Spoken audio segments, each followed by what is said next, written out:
Já, komið sæl og blessuð og velkomin að Rauðaborðinu. Ég heiti Mari Lilja og hjá mér til þess að ræða fyrirbæri halastjörnuna 3i Atlas Sævar Helgi Bragason, stjörnusævar. Ertu velkomin? Takk hérlega fyrir.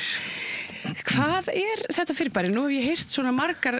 útgáfur af því. Þetta sé loft state, þetta sé geimfar, þetta sé við séum í bráðri hættu hérna á næstu árum og NASA sé að halda frá okkur upplýsingum og þar fram eftir göttunum. Þú kannast við það? Ég kannast við þetta, já. Og við hef fengið svona nokkra fyrirspurnir frá áhorfendum okkar að akkurat fá þig hérna hingað í settið til þess að svona útskýra þetta fyrirbæri. Þurfum við að óttast? Nei, við þurfum ekkert að óttast sem betur fer. Þarna að ræða halastjörnu og halastjörna í raun og veru bara risastór ísjaki, bara ísjaki á stærð við fjall, eitthvað svoleiðis.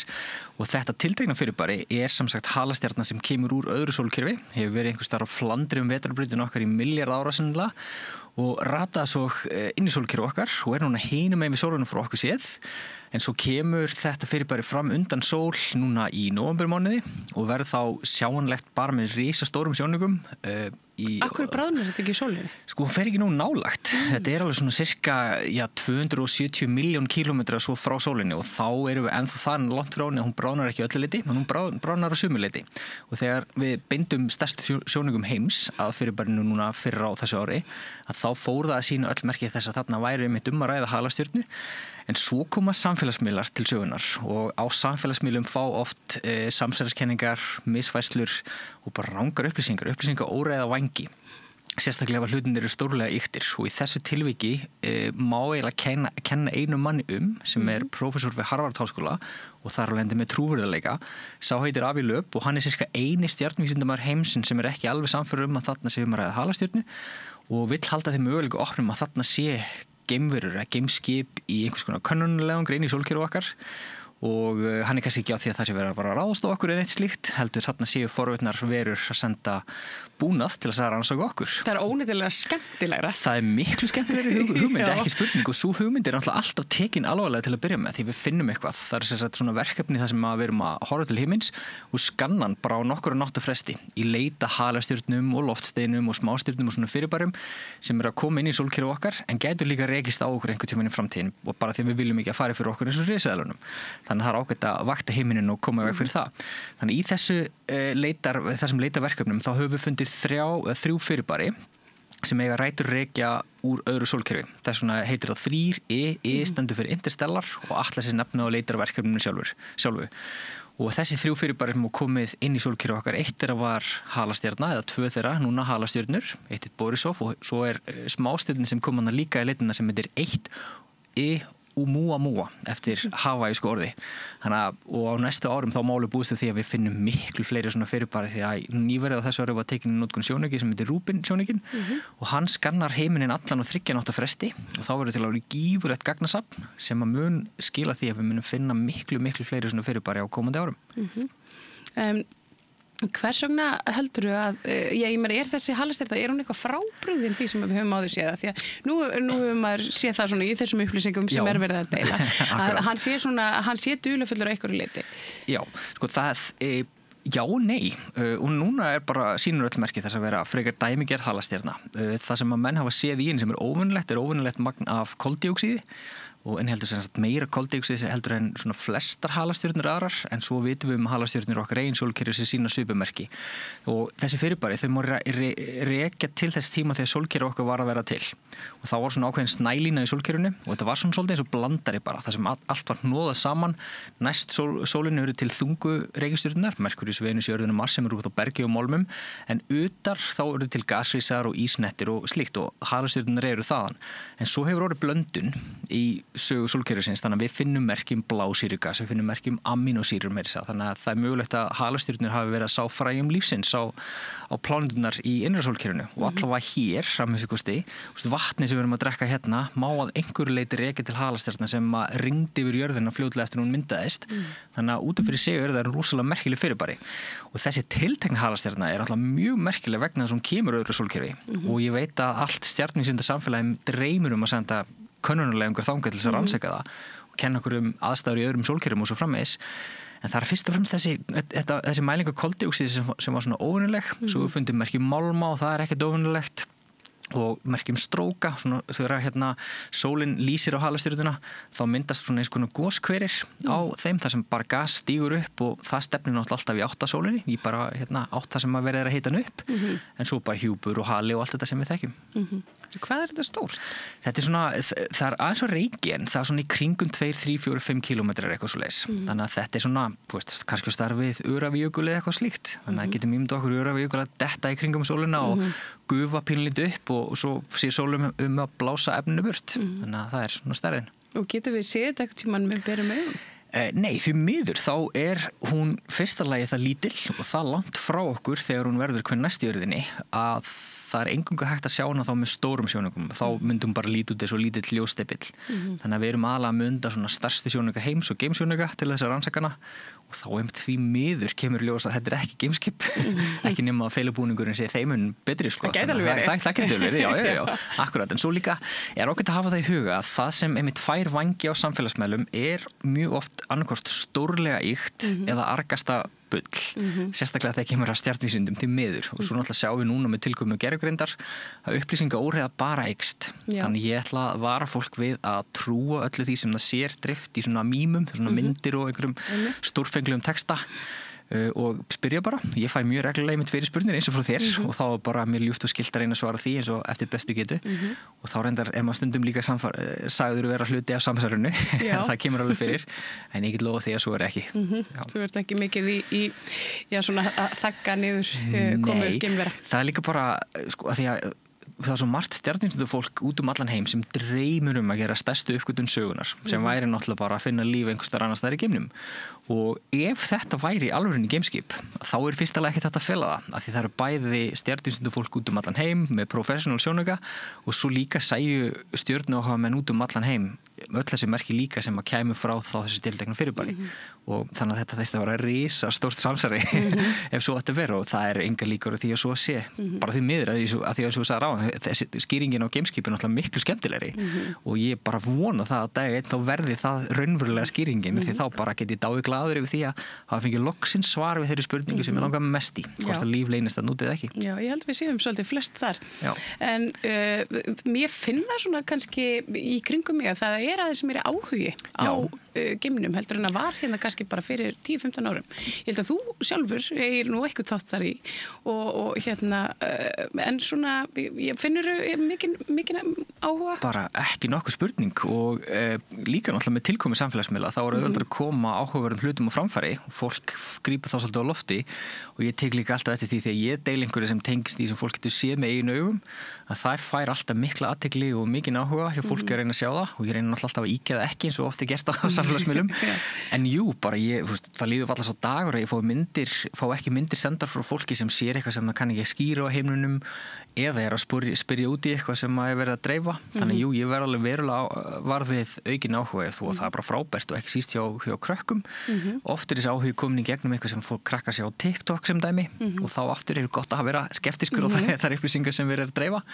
þannig að ég held að það sé bara gaman ég held ekki bara að það blundi í okkur öllum áhugi á heiminum í kringum okkur og eitthvað sem við getum séð og upplifað og við erum alltaf náttúrunni þannig af hverju ættum við ekki að hafa áhuga á því sem er fyrir ofan okkur. Akkurat. En þú sjálfur, hvenær byrjaði þú að hafa svona áhuga á geimnum? Það virðist vera að ég sé bara með svolítið meðfættan áhuga á vísindum og alveg sjúklega forvitin krakki og örugglega pínu óþolandi stundum að spyrja bara af hverju er þetta svona og trúði sjaldnast svörunum sem ég fékk og það var mjög snemma sem ég áttaði mig á því að fullorðna fólki vissi ekki allt og það var mjög lærdómsríkt fyrir 4-5 ára gamlan dreng að læra það en svo bara einhvern veginn fannst mér himinin svo heillandi og jarðfræði eldfjöllin okkar og ég náttúrulega man eftir Heklugosinu 91 og á sama dag og Hekla byrjaði að gjósa þá var náttúrulega hófst stríðið í Írak og Hekla byrjaði að gjósa og það var einmitt frábært veður þennan morgun njóttast mjög sem 7 ára gamall drengur að labba í skólan að stríðið myndi brjótast út á Íslandi en fann einhverja ró í stjörnubjörtum himni og mér þetta svona ljós lifandi fyrir mér en svo því ég var svona cirka 8 ára þá leiti ég gegnum stjörnusjónauka á frænda mínum í fyrsta skipti og þá eftir það var bara einhvern veginn ekkert aftur snúið og svo gerist það svona hægt og rólega að bækurna sem ég heillast af voru bara vísindabækur svona, og hafði meiri áhuga á þeim heldur en skáldskapnum sem var oft haldið að manni og núna í dag er ég bara að reyna að gefa tilbaka með því að skrifa bækur fyrir krakka, sérstaklega vísinda því það vantar, það skortur á vísindabókum fyrir krakka á íslensku og bara, þetta svona einhver köllun, hef ekki bara orðað þannig. Já. Og er eitthvað að koma núna fyrir jólin frá þér? Já, það er bók sem kom út núna í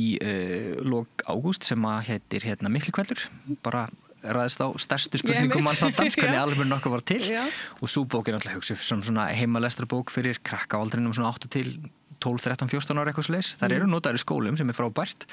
og þær hafa fengið býsna góða viðtökur af því að bókin sem kom í fyrra sem heitir því skemmtilega nafni Kúkur, piss og prump og hún fekk bæði tilnefningu til bókmenntaverðlaunanna og svo bara seldist hún upp þannig að ég er alltaf ánægður að krakkarnir hafa áhuga að lesa það sem að ég hefði sjálfur nánast drepi fyrir að lesa því ég var lítill. Já, það er oft talað að krakkar séu að lesa minna og þar fram eftir götunum en ég velti einmitt oft fyrir mér hvort að það sé reynilega bara nóg í boði fyrir þau. Það er svo alls ekki nóg í boði fyrir þau og ég finn það líka áþreifanlega þegar ég hitti krakka og ég er oft fenginn til þess að koma í heimsókn í skólan og segja frá loftsteinum og þá leyfi ég að handleika einmitt steinu frá tunglinu og Mars og eitthvað svona og þeim finnst það öllum skemmtilegt og áhugavert þannig ég veit alveg áhugum blundar í þeim en þau fá einhvern veginn ekki þá andlegu næringu sem þau þurfa og þau fá hann oft náttúrulega gegnum samfélagsmiðla og það er erfitt fyrir bókina kannski að keppa oft við 20 sekundna soundbætið sem er ekki frábært en svo tek ég líka eftir því að orðaforðin er orðin miklu verri og oft því ég er að tala segjum Miklakvell eða segjum sólmyrkva bara sem að verða á næsta ári að þá spyrja krakkarnir oft bara sólmyrkva, er það svona solar eclipse? Af því þau hafa séð það á TikTok en það var ekki sér íslensku umfjöllun það og þar er líka bara ríkisfjölmiðlunum okkar pínulítið að kenna það er ekki settur nægur kraftur í til dæmis krakkarúf til þess að bara búa til almennilegt fræðsluefni þannig að það er fjársvelt, ég ætti að þekkja að ég var vann þar inni og við áttum að vinna vinnu sem var á herðum yfirleitt 3-4 annars staðar í heiminum fyrir miklu verri laun heldur nokkuð tímann annars staðar og svo finnst mér oft einmitt stjórnvöld tala í þátt að við þurfum að varðveita íslenskuna svona, svo gerist bara einhvern veginn ekki neitt. Það bara tala en ekkert fylgir. Við ræðum það mjög oft í þetta borð. Ég skil það svo mjög vel. Því maður sér alveg hvað virkar. Það er einmitt að heimsækja skólana. Ef til dæmis ríkið ætlar að efla áhuga á vísindum, að auglýsingaherferð á strætóskiltum er eiginlega ekki að fara að skila neinu en að fá, einhvern jarðeðlisfræðing inn í skólan með glæný traun eða bara fara í rútuferðir út á Reykjaneskaga þegar eldgos í gangi og leyfa börnum að upplifa þetta með berum augum það er miklu líklegra til þess að kveikja einhvern áhuga heldur nokkuð tíman einhverjar auglýsingaherferðir eða senda tónlistamann í skólan eða hvað sem er þannig að nota tilraunastofuna sem Ísland er fara út, mér finnst að barn sem að útskrifast í íslenskum grunnskóla ekki farið gegnum grunnskólan án þess að hafa farið í bara að sjá tunglið og Saturnus í gegnum sjónauka það minnst einhverst einu sinni og fara upp að jökli og þekki steinana nákvæmlega, skoða trén og allt þetta þeim finnst þetta oft kannski ekki rosalega skemmtilegt þegar verið þetta á sér stað en þetta samt skilur eftir einhverju jákvæð upplifun aftur í kollinum á þeim sem þau kunna meta setna mér og það er þeim líka bara að fá að vera með félagunum það er annað sem við höfum tekið eftir, ég hef tekið eftir það er svona einhver svona hræðsla líka við og ótti við náttúruna og finnast hún svolítið ógeðsleg bara það að leggjast niður í grasi og verða skítugur með höndunum í moldinni og kanna hvað leynist í henni fullt af einhverjum örverum og flugum, ég veit ekki hvað það er hægt að lækna allt saman með því að fara bara út í náttúruna og kveikja áhuga þannig og þá líka kveikir maður áhuga fullt af öðrum hlutum þess að minn áhuga á stjarnvísindum bara leiti til áhuga á eðlisfræði og efnafræði og allt í einu samfélaginu líka því þetta blandast allt saman þegar öll eru botni kvöld þannig að við þurfum að vera miklu duglegri að styðja við börnin okkar og svona Já, ég er alveg sammála því er eitthvað núna, Sævar, sem að við ættum að svona ég hafa bak veirað svona þegar við horfum upp í himinin er eitthvað sem við getum séð núna á næstunni? Það náttúrulega núna þessa mundir er halastjarna á lofti sem heitir Lemon og hún hefur vakið pínu áhuga fólks á samfélagsmiðlum og myndirnar eru svolítið ýktar sem þar koma þeim yfir en til þess að sjá hana sem dæmi þá þarf bara stjörnukort og það er nóg að sækja sér bara eitthvað app í síman sem er ókeypis og það sýnir þá staðsetninguna leita þá með handsjónuga á himninum og þá getur þú sér svona loðin bolta snemma kvöld svona í kringum 7-8 leiti eitthvað svoleiðis en svo bara erum við að sigla inn í núna nokkur ára frábærum norðurljósatíma. Þannig að hérna, ef fólk vil sjá glæsileg norðurljós, þá er núna tíminn til þess að horfa til því. 2025, 6, 7, 8, 9 verða frábær norðurljósár. Og svo náttúrulega þessi stóri viðburður á næsta ári sem að Íslendingar eru svona almennt séð ekki farnir að gera sér grein fyrir hversu mikið fár verður. Og það verður miðvikudaginn 12. ágúst 2026, almyrk og sólu. Heyrðu, getum við aðeins talað það einmitt? Það er eitthvað svona, ég heyrði hann Sigmar Guðmundsson. Já, það var eini svona sem að fór inn á þing og sagði, hann sagði, heyrðu, verðum við ekki að gera eitthvað plan, guys? Jú, og það er einmitt komið vegna þess að ég þekki Sigmar vel eftir að hafa verið með honum í morgunútvarpinu vikulega árabil og við fórum saman og fylgdumst með almyrkva og sólu sem var í Bandaríkjunum 2017 og eftir að hafa verið svona pínu frústreraðar yfir skorti og áhuga hjá stjórnvöldum, sveitafélum og hagaðalum að þá bankaði ég bara upp á skrifstofunni hjá Sigmar og sagði, við verðum að gera eitthvað í þessu, annars verður þetta kaos og það gerist alls þar í heiminum og hann alltaf hafði upplifað eigin skinni, þannig kjölfarið þá fór hann og sagði þeim við þurfum að undirbúa okkur en svo hefur lítið sem ekkert gerst þannig ef einhver sem er fulltrúi stjórnvalda er að hlusta þið verðið að fara að spýta lófana það er bara, þetta reddast ekki. Hvað er það sem gerist? Sko það sem gerist er náttúrulega fyrsta lagi ef við bara Myrkvinn sjálfur, hann er náttúrulega bara eitthvað stórkostlegasta sjónvarpsspil sem til í náttúrunni og ég segi þá skrif, ég er búin að sjá 4 og elti á allan heim og ég er búin að fara að grenja yfir öllum þannig að hérna bara svona, þetta er svo tilfinningaríkt þetta á sér stað í kringum þig, fyrir ofan þig en líka innra með þér þannig að við sem erum að elta Myrkva segjum, þú veist, maður horfir ekki, sér ekki almyrkva, maður upplifir almyrkva og upplifunin er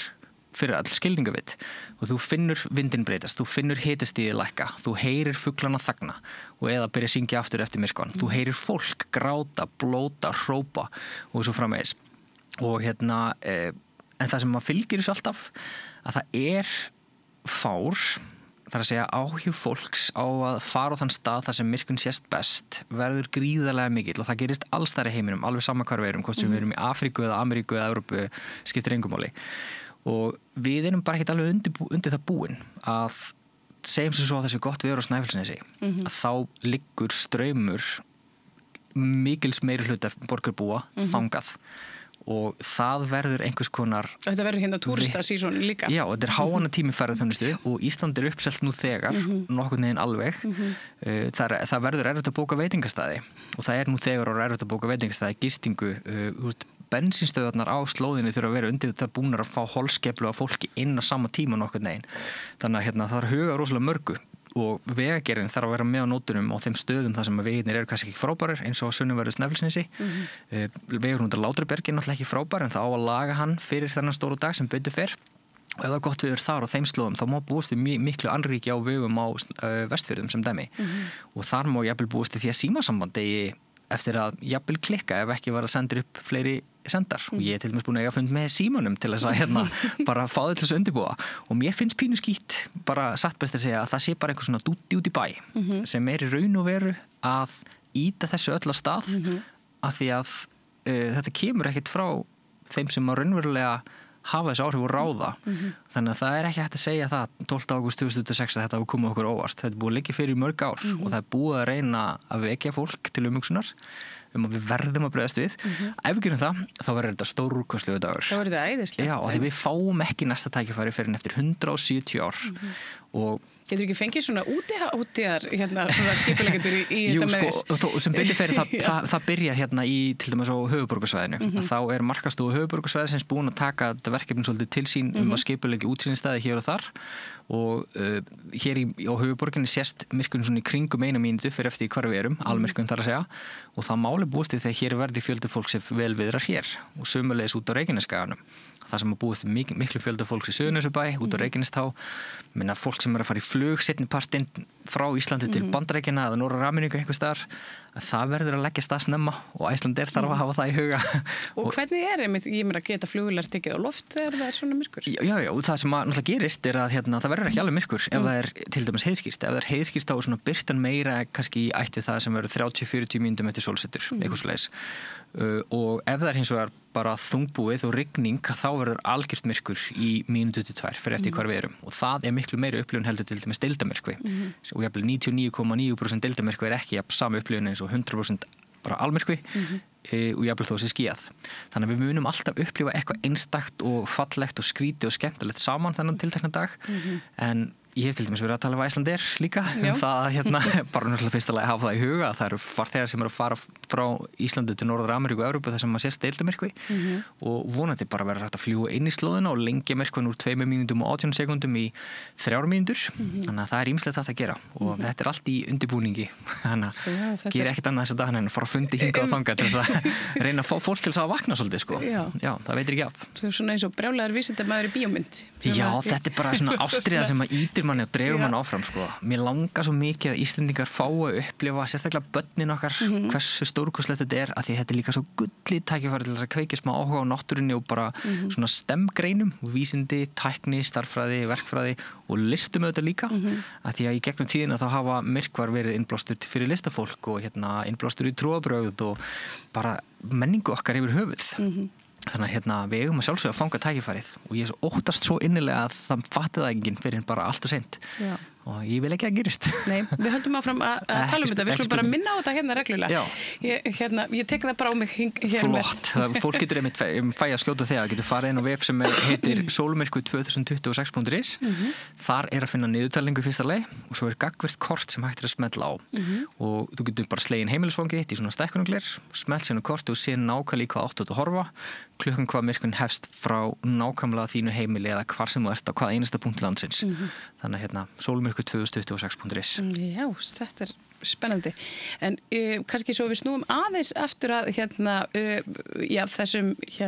hvað var það? Atlas? Já, 3i Atlas. 3i Atlas og svona álíka fyrirbærum og upplýsingaóreiðinni. Já. Hvernig á fólk að greina réttar upplýsingar? Það rosalega erfitt í dag, sérstaklega með tilkomu spunagrindar eins og til dæmis ChatGPT sem að ég hef séð trekk bulla út í hið og vandarlega, þannig að fyrst alveg bara taka hluti með fyrirvara, ég held það sé best ekki vera að deila einhverju án þess að hugsa sér tvisvar og bara geti fengið aðra staðfestningu einhvers staðar annar stað frá til dæmis veit spunagrindin ekki að jörðin hnött út þannig að stundum verið að mæla með að fólk horfa okkur fyrirbæri sem sjást bara hinum einn á nettinum ekki frá Íslandi sem dæmi þannig að það getur verið bara mjög erfitt og snúið að sjá hvað satt og hvað ekki satt en það ágætisleið að skoða myndir til dæmis ljósmyndirnar þær stórlega yktar það með svona litum í norðurljósunum sem sjást aldrei sem dæmi og augljóslega búið til í einhverju tölvu en svo líka bara að spyrja bara aftur hugsa sér tvisvar og spyrja ef þú ert ekki viss það sakar aldrei. Ég stundum bara heila hóla daginn að svara fólki samfélagsmiðlum það hvað það getur séð á himninum eða hvað það að sjá á himninum en það bara flott. Ertu ekki með svona fyrirlestra eða námskeið eða eitthvað fyrir fullorðið fólk? Jú, ég meira að bara hefjast í næstu viku held ég. Það næstu eða þar næstu viku, nú man ég ekki hvort það en það hjá Endurmenntun, bara námskeið stjörnuhiminin yfir Íslandi, það sem við tölum norðurljósin og hvernig að nota sjónauka og förum örugglega í falsupplýsingar sem við að dreifa á netinu. En svo náttúrulega bara reglulegar heimsóknir í fyrirtæki, halda fyrirlestra og svona það sem ég kalla skemmtiment, edutainment, það sem alltaf skemmtilegt. Og hittir jafnvægni mark, þannig að fólk hefur áhuga því þá bara að gera, setja sig í samband, óvænt skemmtun. Æðislegt. Sævar Helgi Bragason, Stjörnu Sævar, þakka kærlega fyrir að koma að hinga á rauðaborður, þetta var ekki auðvildasta svona leiðin hingað. Það náttúrulega alltaf kafi í snjó. Já, akkurat, ég þóttist alltaf hjóla, það gekk ekki vel, reddi hjóli alla leið, en það fylgir. Já, þetta fylgir og stórskemmtilegt, ég vona að þér gangi ágætlega að arka heim. Takk, og sömuleiðis bara. Já, takk fyrir. Og tók ég við það meira hér að handa við auglýsingar. Jæja, krakkar, þetta síðasti dagurinn minn. Ég ætlaði náttúrulega aldrei að fara að vinna sem leiðbeinandi. Ég hef náttúrulega aldrei lært þetta að kenna. Ég lærði nefnilega hagfræði. Hæ krakkar, ég er nýji kennarinn ykkar. Ég er búin með 5 ára kennaranám og ég hlakka til að vera með ykkur þangað til þið útskrifist. Fjárfestum í kennurum. Kennarasamband Íslands.